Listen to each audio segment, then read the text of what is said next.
Hey guys, I moved here from the prairies.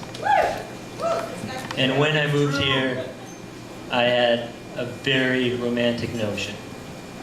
Like, a very romantic notion. I was gonna live on a boat. You know? Like a sailor. Like a guy who has naval tattoos that he wears like Boy Scout badges. Like a guy that the government doesn't know about.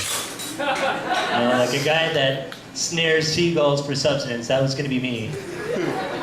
I was going to sail up and down the coast, painting sunsets with my bow. Watercolor. Not with the watercolored rainbows of leaky outboard motors. Just with sails. That was going to be my canvas. Painted white. So I could pretend that they're clouds. Imagine them into shapes, things that I imagine are beautiful. Like I said, it's fucking romantic, you guys. My friends, they never got it. They said things like, Dylan, you're from Saskatchewan. You've never sailed. They don't get that. They don't get it. This shit was romantic. You know? I don't get that fucking shit. That's irrelevant. I should have. Because all I need to do is live. Just push my boat off and float out past the burden of real estate insanity, drop anchor, and let it float in circles until it was halter broken. And then I would name my steed. What I'd name her? I don't know. I haven't met her yet.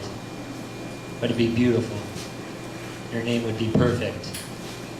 And it would probably include a sexual pun. And it'd be romantic. And there'd be no landlords. No basement tenants, rooms sticking the ceiling like whiskey-soaked Casanovas do their fakely sleeping partners. Just neighbors swimming and singing along as I learn trombone in their native tongue. And on weekends, they'd chill in the sun with me, and they'd let me pet their native tongue. And I'd pet their native tongue, and they'd pet mine, and they taste like salt and fish murder. And I'd tease them about how thick their skin is, but they wouldn't care. And I'd be a captain, and I'd wear a captain's hat, and I'd adopt a limp, but I'd raise it like it's my biological injury. And then people would look at me and they'd say, I bet you he has a live bird in one of his pockets. You know, to talk to when I'm at sea, or when I'm lonely, or coming down.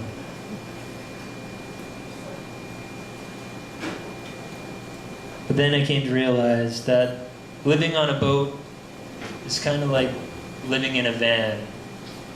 Only you have to take a smaller human-powered van to get to it.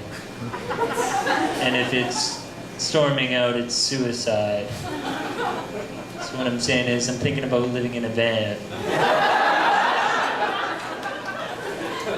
I'm gonna find a lady to live in this van with. We're gonna have a van child. And when we retire, we're gonna move to a minivan. Because who needs all the space? And that is romantic.